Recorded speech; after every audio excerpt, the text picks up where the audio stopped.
আকাশবাণী খবর পড়ছি সুস্মিতা সেন। বিশেষ বিশেষ খবর হলো ৭৮তম স্বাধীনতা দিবসের প্রাক্কালে রাষ্ট্রপতি দ্রৌপদী মুর্মু আজ সন্ধ্যায় জাতির উদ্দেশ্যে ভাষণ দেবেন। জম্মু কাশ্মীরের নিরাপত্তা পরিস্থিতি পর্যালোচনা করতে নির্বাচন কমিশন আজ কেন্দ্রীয় স্বরাষ্ট্র সচিবের সঙ্গে বৈঠকে বসবে। কলকাতায় আরজিকর মেডিকেল কলেজ হাসপাতালে তরুণী চিকিৎসক হত্যার ঘটনার প্রতিবাদে আন্দোলনরত federation of residents doctors association তাদের ধর্মঘট প্রত্যাহারের সিদ্ধান্ত নিয়েছে। অন্যদিকে কলকাতা হাইকোর্ট ওই ধর্ষণ ও খুনের ঘটনায় সিবিআই তদন্তের নির্দেশ দিয়েছে। ডিআরডিও দূরপাল্লার গ্লাইড বম্ব গৌরবের সফল উৎক্ষেপণ করেছে। ভারতীয় কুস্তিগির ভিনেশ ফোগাটের মামলার রায়দান আবারও পিছিয়ে গেছে। বিসিসিআই ২০২৪-২৫ মরশুমে দেশের মাঠে সিরিজের নতুন সূচি প্রকাশ করেছে। আসছি বিস্তারিত খবরে। ৭৮তম স্বাধীনতা দিবসের প্রাক্কালে রাষ্ট্রপতি দ্রৌপদী মুর্মু আজ সন্ধ্যায় জাতির উদ্দেশ্যে ভাষণ দেবেন। শোনা যাবে সন্ধে ৭টা থেকে আকাশবাণী কলকাতার সবকটি প্রচার তরঙ্গে। এর প্রেক্ষিতে আজ সমীক্ষা বাতিল থাকছে। সন্ধে ৭:৩৫ বাংলা সংবাদ শোনা যাবে রাত ৮টায়। স্থানীয় সংবাদের ঠিক পরেই গীতাঞ্জলি, মৈত্রী ও ১০৭ মেগাহার্টজে। রাষ্ট্রপতির ভাষণের বাংলা তর্জমা শুনবেন রাত ৯:৩০ থেকে। আগামীকাল ১৫ই আগস্ট দিল্লির লালকেল্লার প্রাকারে জাতীয় পতাকা উত্তোলনের ধারা বিবরণী এবং প্রধানমন্ত্রীর ভাষণ সকাল ৭টা থেকে সরাসরি সম্প্রচার করা হবে। শোনা যাবে সবকটি প্রচার তরঙ্গে। এই অনুষ্ঠান শেষ হবার পর গীতাঞ্জলি ১০৭ মেগাহার্টজ ও মৈত্রী প্রচার তরঙ্গে শুনবেন ১০ মিনিটের বাংলা সংবাদ। স্বাধীনতা দিবস উপলক্ষে রাত ৮টায় গীতাঞ্জলি ১০৭ ও এফএম গোল্ডে প্রচারিত হবে রাজ্যপাল সিভি আনন্দ বোসের ভাষণ। প্রধানমন্ত্রীর ভাষণের বাংলা অনুবাদ রাত ৯:৩০ থেকে সবকটি প্রচার তরঙ্গে সম্প্রচারিত হবে। এর প্রেক্ষিতে রাত ১০টার বাংলা সংবাদ আগামীকাল ১৫ই আগস্ট বাতিল করা হয়েছে। ৭৮তম স্বাধীনতা দিবস উদযাপন উপলক্ষে সারা দেশে চলছে হর ঘর তিরঙ্গা অভিযান। চলবে আগামীকাল ১৫ই আগস্ট পর্যন্ত। घर घर तिरंगा, हर घर तिरंगा, तिंटा झंडा मने मने गु त्रिवर्णा।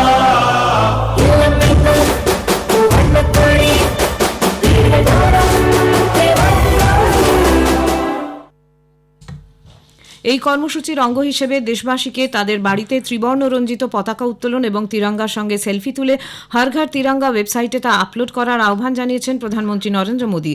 কেন্দ্রীয় স্বরাষ্ট্রমন্ত্রী অমিত শাহ গত সন্ধ্যায় গুজরাটের আমেদাবাদে তিরঙ্গা যাত্রার সূচনা করেন। এই তিরঙ্গা যাত্রাকে স্বদেশপ্রেমের বহিঃপ্রকাশ হিসেবে অবহিত করে তিনি বলেন, প্রধানমন্ত্রী নরেন্দ্র মোদীর নেতৃত্বে দেশ এক নতুন মাইল ফলক ছুঁতে চলেছে। তিনি সমস্ত দেশবাসী, বিশেষ করে যুব সমাজকে উন্নত ভারত গঠনের লক্ষ্যে এগিয়ে আসার আবেদন জানান। এর আগে উপরাষ্ট্রপতি জগদীপ ধনখড় গতকাল নতুন দিল্লির ভারত মণ্ডপম থেকে হর ঘর তিরঙ্গা বাইক র্যালির সূচনা করেন। মেজর ধ্যানচাঁদ জাতীয় স্টেডিয়াম পর্যন্ত এই র্যালিতে অন্যদের মধ্যে উপস্থিত ছিলেন কেন্দ্রীয় মন্ত্রী গজেন্দ্র সিং শেখাওয়াত, রামমোহন নাইডু, কিনজারাপ্পু, কিরেন রিজিজু, মনসুখ মান্ডভিয়া। এই উপলক্ষে উপরাষ্ট্রপতি বলেন, ৭৫তম স্বাধীনতা দিবসে এই হর ঘর তিরঙ্গা অভিযানের সূচনা হয়েছিল জনগণকে তাদের বাড়ি বাড়ি ত্রিবর্ণরঞ্জিত জাতীয় পতাকা উত্তোলনে উদ্বুদ্ধ করতে। এই অভিযান এখন এক আন্দোলনের পরিণত হয়েছে। সংস্কৃতিমন্ত্রী গজেন্দ্র সিং শেখাওয়াত বলেন, এই ত্রিবর্ণ রঞ্জিত জাতীয় পতাকা গোটা দেশকে এক সূত্রে আবদ্ধ করেছে। অরুণাচল প্রদেশে হর ঘর তিরঙ্গা অভিযানের অঙ্গ হিসেবে ৬০০ ফুটের বেশি লম্বা জাতীয় পতাকা নিয়ে অরুণাচল প্রদেশে পদযাত্রার উদ্যোগে প্রধানমন্ত্রী নরেন্দ্র মোদী সন্তোষ প্রকাশ করেছেন। নারী ও শিশু বিকাশ দপ্তরের বিভিন্ন প্রকল্প রূপায়ণের সঙ্গে যুক্ত ১৬১ জনের বেশি কর্মীকে বিভিন্ন রাজ্য ও কেন্দ্রশাসিত অঞ্চল থেকে দিল্লির ৭৮তম স্বাধীনতা দিবস উদযাপনের অনুষ্ঠানে আমন্ত্রণ জানানো হয়েছে। জম্মু কাশ্মীরের নিরাপত্তা পরিস্থিতি পর্যালোচনা করতে নির্বাচন কমিশন আজ কেন্দ্রীয় স্বরাষ্ট্র সচিব অজয় ভাল্লার সঙ্গে বৈঠকে বসবে। মুখ্য নির্বাচনী আধিকারিক রাজীব কুমারের নেতৃত্বে সম্প্রতি নির্বাচন কমিশন জম্মু কাশ্মীরে যায়। জম্মুতে এক সাংবাদিক বৈঠকে শ্রী কুমার বলেন, সেখানে নির্বাচন করাতে কমিশন বদ্ধপরিকর। কেন্দ্রশাসিত অঞ্চলে নির্বাচন প্রক্রিয়ায় কোনো বাইরের বা ভেতরের শক্তি বাধা দিতে পারবে না বলে জানিয়েছেন রাজীব কুমার। এদিকে মুখ্য নির্বাচন কমিশনার রাজীব কুমার ও দুই নির্বাচন কমিশনার জ্ঞানেশ কুমার ও এস সান্ধু গতকাল হরিয়ানা বিধানসভা নির্বাচনের প্রস্তুতি খতিয়ে দেখেন। হরিয়ানা বিধানসভার মেয়াদ শেষ হচ্ছে এবছর ৩রা নভেম্বর। দুদিনের চণ্ডীগড় সফরে commission BJP, Aam Aadmi Party, Congress, CPIM, Indian National Lokdal ও জননায়ক জনতা পার্টি সহ বিভিন্ন দলের প্রতিনিধিদের সঙ্গে বৈঠক করেন। পরিসংখ্যান এবং কর্মসূচি রূপায়ণ মন্ত্রকের উদ্যোগে আয়োজিত কেন্দ্র এবং রাজ্যগুলির পরিসংখ্যান সংস্থার ২৮তম সম্মেলন গতকাল নতুন দিল্লিতে শেষ হয়েছে। দুদিনের এই সম্মেলনের মূল ভাবনা ছিল সিদ্ধান্ত গ্রহণের জন্য ডেটার ব্যবহার, রাষ্ট্রীয় পরিসংখ্যান ব্যবস্থাকে শক্তিশালী করা। দুদিনব্যাপী আকর্ষণীয় আলোচনা এবং প্যানেল ডিসকাশন দিয়ে অধিবেশনের সমাপ্তি ঘটে। পরিসংখ্যান ও কর্মসূচি বাস্তবায়ন মন্ত্রক জানিয়েছে, সম্মেলনে কেন্দ্র ও রাজ্য সরকারের বিভাগগুলির মধ্যে অভিন্ন আগ্রহের বিষয়গুলি বিস্তৃত পরিসরে আলোচনা করা হয়েছে। বিভিন্ন সরকারি দপ্তর, ভারতীয় রিজার্ভ ব্যাংক, ভারতীয় পরিসংখ্যান প্রতিষ্ঠান সহ ৩০টির বেশি কেন্দ্রীয় মন্ত্রক ও রাজ্য কেন্দ্রশাসিত অঞ্চলের দপ্তরের প্রতিনিধিরা এই সম্মেলনে যোগ দিয়েছিলেন। ক্ষুদ্র এবং মাঝারি শিল্পোদ্যোগে সহযোগিতা বৃদ্ধির লক্ষ্যে অতি ক্ষুদ্র, ক্ষুদ্র মাঝারি শিল্পোদ্যোগ এমএসএমই মন্ত্রক ও মার্কিন যুক্তরাষ্ট্রের স্মল বিজনেস অ্যাডমিনিস্ট্রেশন এসবি এর মধ্যে একটি সমঝোতা স্মারকপত্র স্বাক্ষরিত হয়েছে। নতুন দিল্লিতে এমএসএমই মন্ত্রকের সচিব SCL দাস এবং মার্কিন সরকারের পক্ষে এসবি এর প্রশাসক ইসাবেল কাশিলাস গুজমানের মধ্যে এই মৌ স্বাক্ষরিত হয়। এমএসএমই মন্ত্রক এক বিবৃতিতে জানিয়েছে যে এটি তাদের সংশ্লিষ্ট ক্ষেত্রে নানা বিষয়ে সহযোগিতার সম্ভাবনা খতিয়ে দেখার ব্যাপারে আলোচনার জন্য একটি কাঠামো তৈরিতে সহায়ক হবে। আকাশবাণী কলকাতার আঞ্চলিক সংবাদ বিভাগ অস্থায়ী ভিত্তিতে বাংলার এডিটর, সংবাদ পাঠক তথা অনুবাদক, রিপোর্টার এবং প্রযোজনা সহায়তাকারী ব্রডকাস্ট অ্যাসিস্ট্যান্ট নিয়োগ করবে। প্রার্থীদের ঠিকানা হতে হবে কলকাতা ও তার কাছাকাছি এলাকায়। আবেদন জমা দেওয়ার শেষ তারিখ 19শে আগস্ট। কিভাবে আবেদন করতে হবে এবং প্রার্থীদের যোগ্যতামান সংক্রান্ত বিস্তারিত তথ্যের পূর্ণাঙ্গ বিজ্ঞাপন পাওয়া যাচ্ছে আকাশবাণী সংবাদ কলকাতা ফেসবুক ও ইনস্টাগ্রাম এবং আকাশবাণী কলকাতা এক্স হ্যান্ডেল ও ওয়েবসাইটে। খবর শুনছেন আকাশবাণী থেকে। কলকাতায় আরজিকর মেডিকেল কলেজ হাসপাতালে তরুণী চিকিৎসক পড়ুয়ার হত্যার ঘটনার প্রতিবাদে আন্দোলনরত federation of resident doctors association তাদের ধর্মঘট প্রত্যাহার করে নেওয়ার সিদ্ধান্ত নিয়েছে। নতুন দিল্লিতে গতকাল ওই সংগঠন ফোর্ডার প্রতিনিধি দল কেন্দ্রীয় স্বাস্থ্যমন্ত্রী জগৎ প্রকাশ নাড্ডার সঙ্গে দেখা করার পর এই সিদ্ধান্ত নেওয়া হয়। দেশজুড়ে চিকিৎসকরা গত সোমবার থেকে প্রতিবাদ আন্দোলন চালাচ্ছিলেন। কেন্দ্রীয় স্বাস্থ্যমন্ত্রীর সঙ্গে সাক্ষাতের পর সংগঠনের সভাপতি আবিরাল মাথুর জানান, নির্দিষ্ট সময় বেঁধে তাদের দাবিগুলি মেটানো হবে বলে স্বাস্থ্যমন্ত্রী আশ্বাস দিয়েছেন। তাদের সমস্ত দাবি মেনে নেওয়া হয়েছে, তাই ফোর্ডা ধর্মঘট প্রত্যাহারের সিদ্ধান্ত গ্রহণ। उन्होंने हमें सारी जो डिमांड्स हैं उसमें एक टाइम बाउंड मैनर में एश्योरेंस दी है कि उसको एड्रेस करा जाएगा। उन्होंने हमसे कहा कि एक कमेटी गठित होगी जिसमें हम लोग भी हिस्सा होंगे, रेजिडेंट डॉक्टर्स, और हम लोग इस चीज के लिए जो हमारा डिमांड है सेंटर प्रोटेक्शन एक्ट, इस पे फोडा आगे की तरफ स्टेक होल्डर की तरह मेंबर बनते हुए जल्दी ही जल्दी इसको लाने की पूरी प्रक्रिया शुरू कर पाएगी। हमारी क्योंकि सारी जो मांगे थी उनको अभी मांग लिया गया है, हम ये स्ट्राइक को अब हम इसे कॉल ऑफ करेंगे। কেন্দ্রীয় স্বাস্থ্যমন্ত্রী জগৎ প্রকাশ নাড্ডা ফেডারেশনের ধর্মঘট প্রত্যাহারের সিদ্ধান্তকে স্বাগত জানিয়েছেন। স্বাস্থ্যমন্ত্রক নিরাপদ এবং উন্নততর কাজের পরিবেশ নিশ্চিত করতে তাদের সমস্ত উদ্বেগের নিরসন করবে বলে শ্রী নাড্ডা চিকিৎসকদের আশ্বাস দেন।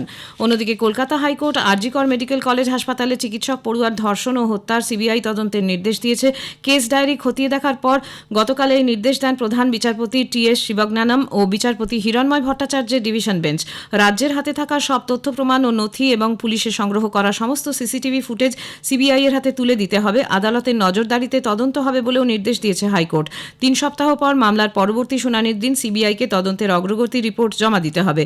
ইতোমধ্যে সিবিআই টালা থানা থেকে এ বিষয়ে এফআইআর এর কপি সংগ্রহ করেছে এবং সিবিআই এর দলটি ওই চিকিৎসক খুন হওয়ার আগে যে 4 ডাক্তার তার সঙ্গে ছিলেন তাদের এবং অন্য কয়েকজনকে জিজ্ঞাসাবাদ করে।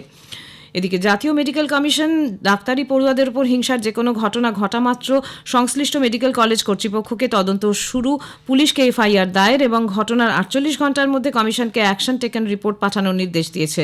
দেশের সমস্ত মেডিকেল কলেজে তাদের কাজের নিরাপদ পরিবেশ সুনিশ্চিত করা নিয়ে অ্যাডভাইজারি পাঠিয়েছে কমিশন। প্রতিবাদী চিকিৎসকদের কেন্দ্র আরজিকরের ঘটনায় দোষীদের বিরুদ্ধে ব্যবস্থা নেওয়ার এবং চিকিৎসকদের উপর আক্রমণের ঘটনা রুখতে প্রয়োজনীয় সব ব্যবস্থা কার্যকর করার আশ্বাস দিয়েছেন কেন্দ্রীয় স্বাস্থ্যমন্ত্রী জগৎ প্রকাশ নাড্ডা। গতকাল নতুন দিল্লিতে ইন্ডিয়ান মেডিকেল অ্যাসোসিয়েশনের প্রতিনিধি দলের সঙ্গে তিনি বৈঠকে বসেন। কলকাতা হাইকোর্টের সিবিআই তদন্তের নির্দেশকে তিনি স্বাগত জানান।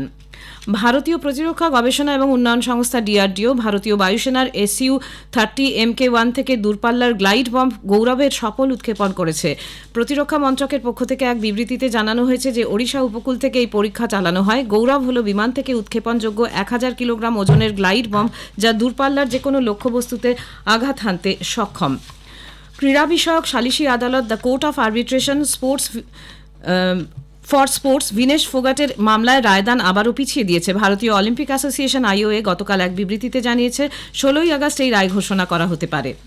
ভারতীয় ক্রিকেট বোর্ড বিসিসিআই 2024-25 মরশুমে দেশের মাঠে সিরিজের নতুন সূচি গতকাল প্রকাশ করেছে। পরিবর্তিত সূচি অনুসারে 22 জানুয়ারি কলকাতার ইডেন গার্ডেন্সে ভারত ও ইংল্যান্ডের মধ্যে প্রথম টি20 ম্যাচটি হবে। শেষ করার আগে খবরের বিশেষ কিছু অংশ আরেকবার। ৭৮তম স্বাধীনতা দিবসের প্রাক্কালে রাষ্ট্রপতি দ্রৌপদী মুর্মু আজ সন্ধ্যায় জাতির উদ্দেশ্যে ভাষণ দেবেন। কলকাতায় আরজিকর মেডিকেল কলেজ হাসপাতালে তরুণী চিকিৎসক হত্যার ঘটনার প্রতিবাদে আন্দোলনরত federation of resident doctors association তাদের ধর্মঘট প্রত্যাহারের সিদ্ধান্ত নিয়েছে। খবর এখনকার মতো এ পর্যন্ত।